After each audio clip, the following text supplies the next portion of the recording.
Hello everyone, welcome back my YouTube channel. आज हम पढ़ने जा रहे हैं एग्रीकल्चर बायोलॉजी का एक टॉपिक जिसका नाम है प्लांट इंट्रोडक्शन या पादप पुरीस्थापन या प्लांट इंट्रोडक्शन। तो सबसे पहले हम जान ले कि पादप पुरीस्थापन क्या होता है, प्लांट इंट्रोडक्शन क्या है, इसकी डेफिनेशन क्या होती है या हम किसे कहते हैं पादप पुरीस्थापन। तो पादप पुरीस्थापन है कि जब हम किसी पादप को किसी ऐसे स्थान पर ला करके उगाते हैं, किसी पादप प्रजाति या किसी फसल, किसी किस्म, किसी पादप को ऐसे स्थान पर ला करके उगाते हैं जहाँ पर वो पहले से नहीं पाई जाती, तो इसे कहा जाता है पादप पुरीस्थापन। यानी किसी स्थान पर कोई फसल या कोई पादप प्रजाति जो है वो पहले से नहीं उगती और उस स्थान पर यदि हम उस फसल प्रजाति को या उस किस्म को ला करके उगाते हैं तो उसे हम कहते हैं प्लांट इंट्रोडक्शन या पादप पुरीस्थापन। अब जो पादप पुरीस्थापन है ये फसल सुधार में या सस्य सुधार में एक अत्यंत महत्वपूर्ण विधि है, लेकिन ये इसकी जो सफलता है वो इस पर डिपेंड करती है कि जो उगाई गई फसल प्रजाति है वो उस वातावरण के प्रति, उस नए माहौल में कितना एडजस्ट हो पाती है, यानी कि कितनी अभ्यस्त हो पाती है, कितनी अनुकूलित हो पाती है। तो पादप पुरीस्थापन अपन करते हैं तो हम क्या कर रहे हैं, कोई फसल प्रजाति है उसको किसी ऐसे स्थान पर ले जाकर के उगा रहे हैं जहाँ पर वो नहीं उगती है। तो जहाँ पर वो पहले से उगती ही नहीं है तो वहाँ पर हमें नहीं पता कि वो उस वातावरण में अनुकूलित हो पाएगी या नहीं हो पाएगी। हालांकि इससे सस्य सुधार या फसल सुधार तो आसानी से हो जाता है, जल्दी से जो है किस्में तैयार की जा सकती है, वहाँ पर वो पादप आसानी से उपलब्ध हो जाते हैं जो वहाँ पर नहीं उगते थे पादप इंट्रोडक्शन के द्वारा। लेकिन इसमें ये उसकी सफलता इस पे डिपेंड करती है कि वो फसल उस वातावरण के अनुकूलित हो पाएगी या नहीं हो पाएगी।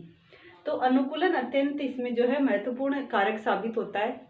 अनुकूलन क्या होता है, अडेप्टेशन या अनुकूलन क्या है? अनुकूलन या अडेप्टेशन होता है कि किसी पादप प्रजाति का किसी वातावरण के प्रति, किसी जलवायु के प्रति अनुकूलित होना, वहाँ के प्रति अभ्यस्त होना, उस वातावरण में, उस जलवायु में वो आसानी से सर्वाइव कर सके, आसानी से वृद्धि कर सके, ग्रोथ कर सके और आसानी से जो है अच्छे से जो उपज वगैरह दे सके, यानी कि उस पर कोई विपरीत प्रभाव ना पड़े। जिस जलवायु में जहाँ पर ले जाकर के हम उस पादप को उगा रहे हैं वहाँ उस वातावरण के कारण उस फसल प्रजाति पर कोई विपरीत प्रभाव नहीं पड़े, वो वहाँ के वातावरण के प्रति अभ्यस्त हो, यानी कि वहाँ के जो तापमान है, वहाँ की जो मिट्टी की पीएच है, वहाँ की जो भी जलवायु है, सभी जलवायु जो कारक है वो उनको सहन कर सके। तो इसी को हम क्या कहते हैं, अनुकूलन। तो अनुकूलन जो है पादप पुरीस्थापन का महत्वपूर्ण फैक्टर है। उसके बाद में बात करें कि जो पादप पुरीस्थापन है वो दो प्रकार से किया जाता है। प्लांट इंट्रोडक्शन जो है वो दो प्रकार का होता है। एक तो होता है प्राइमरी प्लांट इंट्रोडक्शन या प्राथमिक पादप पुरीस्थापन, और दूसरा है द्वितीयक पादप पुरीस्थापन या सेकेंडरी प्लांट इंट्रोडक्शन। अब क्या होते हैं ये दोनों?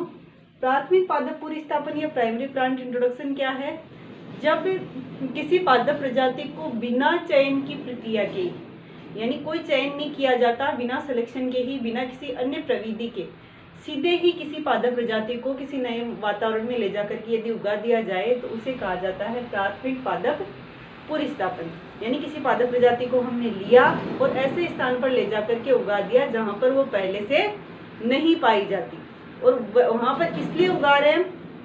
क्योंकि वो नहीं पाई जाती, लेकिन हमने जहाँ से उस पादप प्रजाति को लिया वहाँ से नए माहौल में जहाँ ले जाकर के उगाया, वहाँ के लिए हमने कोई चयन या कोई नई विशेष प्रक्रिया नहीं अपनाई, सीधे ही हमने ले जाकर के उसको उस नए वातावरण में उगा दिया। दूसरा है अपना द्वितीयक पादप पुरीस्थापन या सेकेंडरी प्लांट इंट्रोडक्शन। द्वितीयक पादप पुरीस्थापन क्या होता है? जब किसी पादप प्रजाति को या किसी किस्म को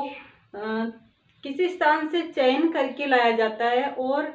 किसी स्थानीय प्रजाति के साथ उसका संकरण करवा के उसे उगाया जाता है, तो उसे हम कहते हैं द्वितीयक पादप पुरीस्थापन। यानी कि जहाँ से हम वो प्लांट स्पीसीज या प्लांट की जो किस्म है, पादप की जो प्रजाति है वो ले रहे हैं, वहाँ से उसको चयन करके, सिलेक्शन करके लिया जाता है, अच्छे लक्षणों वाली चुन करके उसको हम वहाँ से उसको लेते हैं और उसके बाद में जहाँ पर उसको उगाना है उस स्थान की किसी स्थानीय प्रजाति के साथ उसका संकरण करवा करके उसे वहां पर उगाया जाता है, तो उसे कहा जाता है द्वितीयक पादप पूर्व स्थापन। तो यहाँ पर हमने देखा कि प्राथमिक पादप पूर्व स्थापन या प्राइमरी प्लांट इंट्रोडक्शन में तो हम कोई चयन नहीं करते, सीधा ही किसी पादप किस्म या प्रजाति को कहीं से लेते हैं और उसे वहां ले जा करके उगा देते हैं जहां पर वो पहले नहीं उगती थी। और दूसरे में अपन क्या करते हैं, उसको चयन के द्वारा तो पहले उसको लेते हैं, उसका चयन करते हैं और उसके बाद में जहां पर उसे उगाना है वहां की किसी स्थानीय प्रजाति के साथ उसका संकरण करवा करके फिर उसे उगाते हैं। तो दूसरे वाले में हमने क्या किया, स्थानीय प्रजाति के साथ संकरण करवाने से क्या हो जाता है, उसमें वहां की जलवायु के प्रति अनुकूलन आ जाता है। यानी पहली विधि में हम उगा तो लेते हैं पर उसमें हमेशा श्योरिटी नहीं रहती, यानी उसकी सफलता उसके अनुकूलन पर डिपेंड करती है। तो जरूरी नहीं कि वो अपनी जो उगाई गई किस्म है उस जलवायु के प्रति अनुकूलित हो ही। लेकिन दूसरी जो विधि है द्वितीयक पूर्व स्थापन में क्या किया हमने, स्थानीय किस्म के साथ उसका संकरण करवाया। तो संकरण करवाने की वजह से क्या हो गया, वो जो किस्म है वहां के लिए अनुकूलित हो जाती है, यानी कि उसमें अनुकूलन भी विकसित किया जा सकता है। तो इसमें जो है पूर्व स्थापन ज्यादा सफल माना जाता है। उसके बाद में ये तो था पादप पूर्व स्थापन और पूर्व स्थापन के जो प्रकार थे कि प्राथमिक और द्वितीयक पूर्व स्थापन। उसके बाद में है प्लांट इंट्रोडक्शन की जो प्रोसेस है वो हम देखेंगे कि पादप पूर्व स्थापन की जो प्रक्रिया है, यानी कि हम किसी स्थान से किसी पादप किस्म या प्रजाति को लेकर के आते हैं और उसे किसी नए स्थान पर उगाते हैं जहाँ पर वो नहीं उगती है। तो उस दौरान हम क्या क्या जो है क्रियाएं करते हैं, क्या क्या कार्य हम करते हैं, यानी किस तरह से उसको चयन करते हैं, किस तरह से उसको लेते हैं वहाँ से और किस प्रकार से जो है नए क्षेत्र में उगाने तक उसमें क्या क्या प्रक्रियाएं की जाती है। तो पादप पूर्व स्थापन या प्लांट जो इंट्रोडक्शन की जो प्रोसेस है उसको हम 6 चरणों में बांटते हैं, यानी 6 चरणों में पादप पूर्व स्थापन कंप्लीट होता है। और उसमें सबसे पहला है अर्जन। पहला जो है वो है अर्जन, प्रोक्यूरमेंट। प्रोक्यूरमेंट या अर्जन क्या होता है, अर्जन यानी अर्जित करना या प्राप्त करना या लेना। अर्जन का सीधा सा अर्थ निकलता है किसी चीज को प्राप्त करना, ले लेना, वहां से अर्जित करना। तो किसी अलग अलग स्थानों से, अलग अलग क्षेत्रों से, जहाँ से कि हमें पादप की जो किस्में हैं, प्रजातियां हैं वो लेनी होती है, उसी को कहा जाता है अर्जन। यानी कि विभिन्न क्षेत्रों से या पादप प्रजातियों और पादप किस्मों को प्राप्त करना या लेना ही क्या कहलाता है, अर्जन। जहाँ से हम चयन करके जो पादप किस्में लाते हैं, अलग अलग स्थानों से पादप किस्मों का चयन करके प्लांट की जो स्पीसीज है, पादप की जो वेराइटीज है, उनको चयनित करके लाना या उन्हें प्राप्त करना, अलग अलग स्थानों से पादप किस्मों को प्राप्त करना ही क्या कहलाता है, अर्जन कहलाता है। और जो प्लांट किस्मों का जो अर्जन या जो प्रोक्यूरमेंट करते हैं वो हमेशा जो पादप आनुवांशिक संसाधन ब्यूरो NBPGR है उसके थ्रू किया जाता है, यानी NBPGR के द्वारा ही इसका अर्जन किया जाता है। तो अर्जन क्या हो गया कि पादप किस्मों को प्राप्त करना, विभिन्न स्थानों से विभिन्न पादप किस्मों को प्राप्त करना या लेना ही क्या कहलाता है, अर्जन। जो किसके द्वारा किया जाता है, वो किया जाता है NBPGR के द्वारा। तो ये हो गया अर्जन। उसके बाद में है संगरोध। संगरोध या क्वारंटाइन। क्वारंटाइन या संगरोध का मतलब क्या होता है कि अपन जब किसी स्थान से कोई किस्म ला रहे हैं या कोई प्रजाति या कोई किस्म अगर अपन लेके आ रहे हैं और किसी दूसरे स्थान पर ला करके उगा रहे हैं, तो संभावना बनी रहती है कि उस किस्म के साथ में कोई कीट आ सकता है, कोई रोग आ सकता है या कोई खरपतवार भी उसके साथ में आ सकता है। तो बाहर से कहीं से भी आयातित किए जाने वाली जो पादप किस्में हैं उनके साथ कोई रोग, कोई कीट या कोई खरपतवार तो नहीं आ गया। इसको सुनिश्चित करने के लिए उसकी जो जांच की जाती है, उसका पता लगाया जाता है या उससे मुक्त किया जाता है। उसे सुनिश्चित करने के लिए पादप जो है उसको रोग या कीट या खरपतवार से जो मुक्त करने की जो प्रक्रिया होती है वही क्या कहलाती है, संगरोध। संगरोध या क्वारंटाइन क्या है, यानी कि बाहर से आयातित जो किस्म है, जो फसल है, प्रजाति है, उसके साथ पादप रोग, कीट या खरपतवारों की उपस्थिति सुनिश्चित करना ही क्या कहलाता है, संगरोध। यानी पता लगाना कि उसके साथ में कोई कीट, रोग या खरपतवार तो नहीं आ गया, वही क्या कहलाता है, संगरोध या क्वारंटाइन। उसके बाद में तीसरा जो चरण है वो आता है सूचीबद्धन, यानी कैटालॉगिंग। सूचीबद्धन या सूचीबद्धन में क्या किया जाता है, जो किस्में आयातित की गई है, यानी जिनका हमने अर्जन किया है, जिनको संगरोध किया है, यानी बाहर से लाई गई जो किस्में हैं उन किस्मों के ऊपर एक टैग लगाया जाता है, जिसमें कि यानी कि जो ब्यूरो ने एनबीपीजीआर ने जो भी किस्में आयातित की है पुनर्स्थापन के लिए, उनका क्या किया जाता है, एक निश्चित क्रम से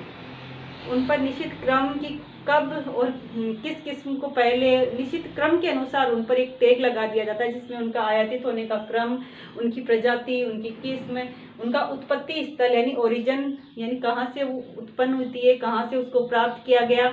साथ ही साथ उसके अनुकूलन क्या है और उसके जो विशिष्ट लक्षण कौन कौन से, उन सब को उस पर लिख दिया जाता है। और उस पर जो सूचीबद्ध करना या उस पर लिखना ही क्या कहलाता है, सूचीबद्धन। यानी जिस पादप किस्म या प्रजाति को हमने आयातित किया, उन सभी पादप किस्मों या प्रजातियों को जो एनबीपीजीआर के द्वारा बाहर से अर्जित की जाती है, अर्जित की जाने वाली पादप किस्मों पर क्या किया जाता है, एक टैग लगाया जाता है, यानी उस पर उससे संबंधित सूचनाओं को अंकित किया जाता है। और सूचनाएं कौन कौन सी होती है, आयातित की जाने वाली किस्मों का क्रम, विभेद यानी उनकी वैरायटी कौन सी है, उनकी जो प्रजाति है, किस्म है, या उनका उत्पत्ति स्थल है, या उसमें पाए जाने वाले अनुकूलन, या फिर उसके जो विशिष्ट कैरेक्टर है, विशिष्ट जो लक्षण है कि कौन से इसमें विशेष लक्षण पाए जाते हैं, उन सभी को सूचीबद्ध करना, उन पर लिखना ही क्या कहलाता है, सूचीबद्धन। उसके बाद में आता है मूल्यांकन या इवोल्यूशन। मूल्यांकन या इवोल्यूशन में क्या होता है, ब्यूरो द्वारा जो भी किस्में अर्जित की गई थी, जिन पर सूचीबद्ध कर दिया, संग्रह कर लिया, तो ब्यूरो द्वारा अर्जित जो किस्में हैं, उन किस्मों को या उन पादप प्रजातियों को ईसापुर प्रक्षेत्र ईसापुर प्रक्षेत्र और ब्यूरो के अंतर्गत आने वाले अन्य 4 जो प्रक्षेत्र है, अन्य जो 4 केंद्र है, उन केंद्रों पर उगाया जाता है और उगा करके उनके लक्षणों का मूल्यांकन किया जाता है, यानी उगा करके उनके लक्षणों को देखा जाता है, उनका विश्लेषण किया जाता है, उसको कहते हैं मूल्यांकन। क्या करते हैं, जो किस्में ब्यूरो के द्वारा अर्जित की गई है, उन किस्मों को क्या किया जाएगा, मूल्यांकन किया जाएगा। कैसे करेंगे, ईसापुर प्रक्षेत्र और 4 जो अन्य केंद्र है ब्यूरो के, उन पर इनको उगाया जाएगा और उगा करके इनके लक्षणों का विश्लेषण किया जाएगा, यानी इनके लक्षणों का पता लगाया जाएगा कि इसमें कौन से जो है अच्छे लक्षण हैं, कौन से जो है वो अच्छे नहीं है, कौन से अनुकूलन है, कौन से करैक्टर है जो हमारे लिए अच्छे साबित हो सकते हैं, यानी उनमें से और अच्छे करैक्टर वाले प्लांट्स को चुना जाएगा इसके थ्रू, और वो क्या कहलाएगा, मूल्यांकन।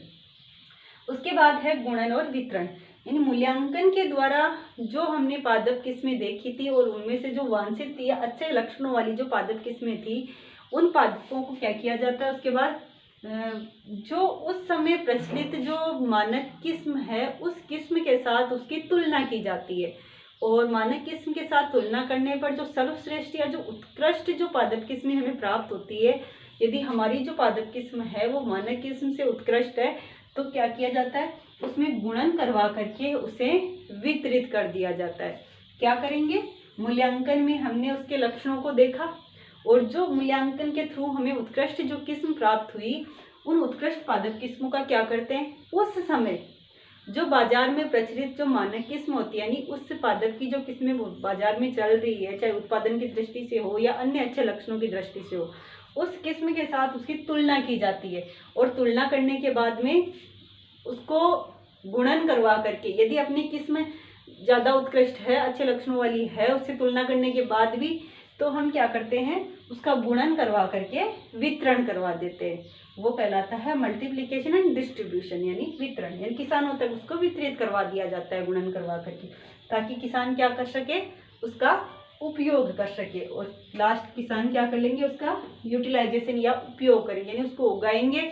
उन क्षेत्रों में उगाएंगे जहाँ पर वो पहले नहीं उगती थी, क्योंकि पादप पुनर्स्थापन का महत्व यही है कि उन स्थानों पर ला करके उगा देना जहाँ पर वो पहले से नहीं उगती। फॉर एग्जाम्पल, अपने यहाँ पर मान लो कोई पादप है, कोई विशेष किस्म जो यहाँ पर नहीं उगती, नहीं पाई जाती,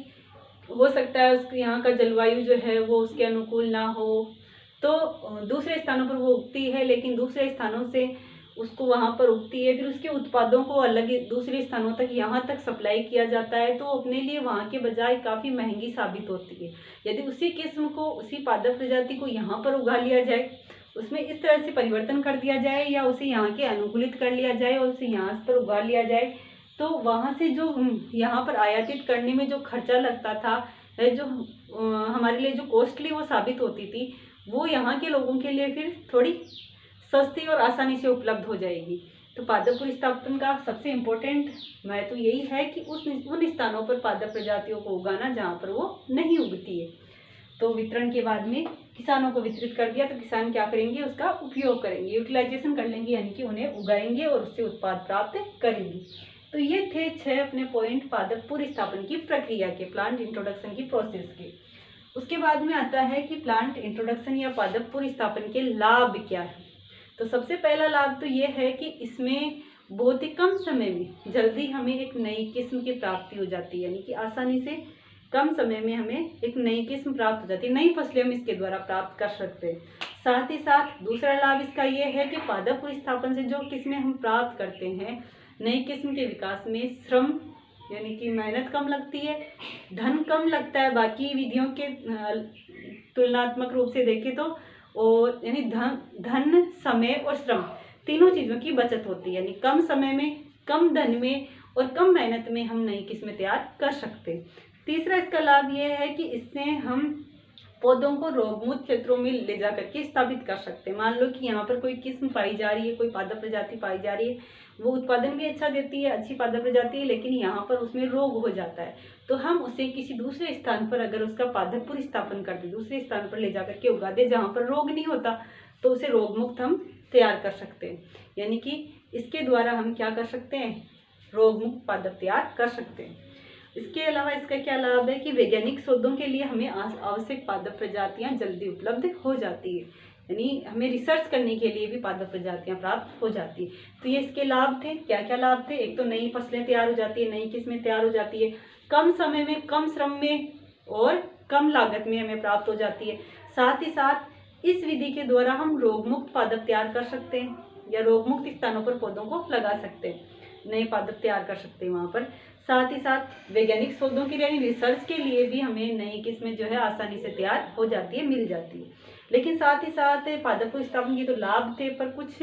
दोष भी है, यानी हानियाँ भी है। और हानियाँ क्या है, सबसे पहली बात तो कि पादप प्रतिस्थापन में हम किसी पादप प्रजाति या किस्म को कहीं से आयातित करते हैं, लाते हैं, तो खतरा रहता है कि उसके साथ में कोई खरपतवार ना आ जाए, यानी इसके साथ में कुछ अनावश्यक खरपतवार भी जो है नए क्षेत्रों में प्रवेश कर जाते हैं, जैसे कि सत्यानाशी और गेहूं सा खरपतवार जो है वो पादप प्रतिस्थापन के थ्रू यानी बाहर से लाई गई किस्मों के साथ ही आकर के नए क्षेत्रों में पनप गई। सत्यानाशी जिसको कि अपन देखते हैं कि खेतों में एक पीले फूलों वाली एक जो है प्रजाति है पादपों की, खरपतवार की, जो काफ़ी कम समय में बहुत ज़्यादा तेज़ी से ग्रोथ करती है, बहुत जल्दी फैल जाती है, जो कि क्या कि ये किसके साथ आई थी, ये गेहूं की प्रजाति के साथ या अन्य पादप किस्मों के साथ बाहर से जो पादप किस्में लाई गई उनके साथ ही आ गई और यहाँ पर यानी दूसरे नए स्थानों पर इसने क्या कर लिया, सर्वाइव कर लिया। तो इसमें पहला नुकसान यही रहता है कि जो भी पादप किस्में हम बाहर से ला करके नए स्थानों पर उगाते हैं तो उनमें क्या हो जाती है, खरपतवार के फैलने की संभावना बढ़ जाती है आने की। दूसरा इसका नुकसान ये है कि दूसरे देशों से जब कुछ पादप किस्में ला करके आयातित की जाती है, दूसरे देशों से कुछ पादप किस्में ला करके नए क्षेत्रों में उगाई जाती है, तो कुछ रोग भी उनके साथ में आ जाते हैं। जैसे कि श्रीलंका से जो कॉफ़ी के बीज लाए गए थे, कॉफ़ी की जो किस्म लाई गई थी उगाने के लिए, उसके साथ कॉफ़ी किट रोग आ गया था, तो रोग भी इसके साथ में आ जाते हैं। इसके अलावा और इसका नुकसान ये रहता है कि कई बार कुछ ऐसे अनिष्टकारी खरपतवार इनके साथ आ जाती है जिनका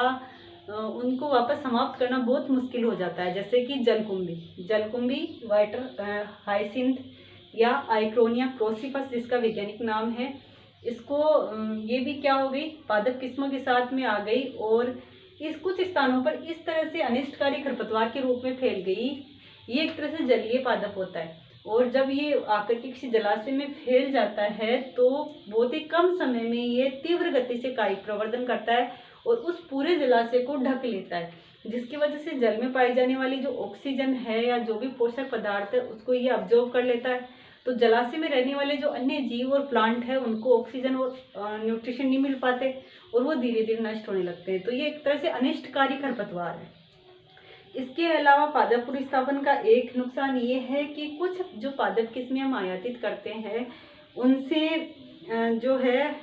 उनके साथ आई हुई किस्मों या उनसे जो है पारिस्थितिकी असंतुलन उत्पन्न हो जाता है। जैसे कि यूकेलिप्टस जो है उसको जब आयातित करके नए स्थानों पर लगाया गया तो देखा गया कि उनकी वजह से वहाँ के भूमिगत जो जल स्रोत है, भूमिगत जो जल भंडार है, उनमें कमी देखी गई, क्योंकि यूकेलिप्टस क्या करता है, अत्यधिक जल का अवशोषण करता है। तो यूकेलिप्टस की वजह से क्या हुआ, जल भंडारों, जो भूमिगत जल के भंडार थे, जल स्रोत थे, उनमें कमी आ गई। तो ये थे नुकसान, यानी कि मेनली अपन यूँ कह सकते हैं कि बाहर से आयातित किस्मों के साथ रोग, कीट या फिर खरपतवार आ सकते हैं, और कुछ खरपतवार ऐसे होते हैं अनिष्टकारी कि उनको नष्ट करना मुश्किल हो जाता है। तो ये इसका नुकसान है पादप पुनर्स्थापन का। इसके अलावा अपन बात करें कि पादप पुनर्स्थापन के द्वारा भारत में कौन कौन सी जो है किस्में तैयार की गई है, कौन कौन सी नई फसलें तैयार की गई है, यानी पादप पुनर्स्थापन की उपलब्धियां। पादप पुनर्स्थापन यानी प्लांट इंट्रोडक्शन की जो अचीवमेंट है वो क्या क्या है, उपलब्धियां। प्लांट इंट्रोडक्शन की अचीवमेंट या उपलब्धियों में हम देखेंगे कि नई जो फसलें हैं वो कौन कौन सी तैयार की गई है। पादप पुनर्स्थापन के थ्रू जो है कौन कौन सी नई किस्में तैयार की गई है, जैसे कि आलू, मक्का, मूंगफली, अरहर, मटर, टमाटर, गन्ना और पपीता। आलू, मक्का, मूंगफली, गन्ना, अरहर, मटर, टमाटर और पपीता की नई जो फसलें हैं वो किसके द्वारा तैयार की गई है भारत में, पादप पुनर्स्थापन के द्वारा इनकी नई फसलें तैयार की गई है। तो ये क्या है, पादप पुनर्स्थापन की उपलब्धि है। इसके अलावा नई किस्में भी तैयार की गई है कुछ, जो कि पादप पुनर्स्थापन के द्वारा तैयार की गई है, और वो भी क्या है, अपनी पादप पुनर्स्थापन की उपलब्धि है। भारत में जो नई किस्में तैयार की गई है वो है धान की, यानी चावल की जो नई किस्में तैयार की गई है वो है TN फर्स्ट,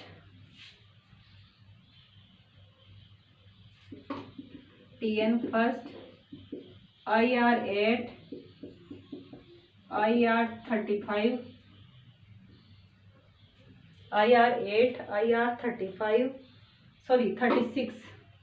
IR36 और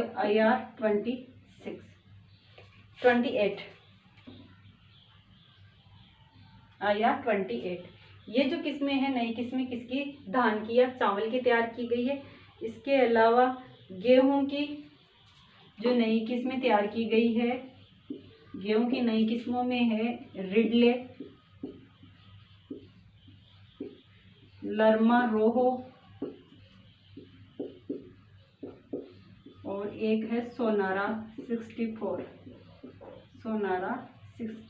ये गेहूं की किस्में तैयार की गई है। तो धान यानी कि चावल और गेहूं की नई किस्में जो है वो किसके द्वारा तैयार की गई है, पादप पुनर्स्थापन या प्लांट इंट्रोडक्शन के द्वारा तैयार की गई। तो ये था अपना प्लांट इंट्रोडक्शन या पादप पुनर्स्थापन। उसके प्रकार हमने देखे, फिर उसकी प्रक्रिया देखी, फिर पादप पुनर्स्थापन के लाभ और हानियाँ, और उसके बाद उसकी उपलब्धियाँ कि कौन सी तो उसके द्वारा नई फसलें तैयार की गई है और कौन सी किस्में तैयार की गई है।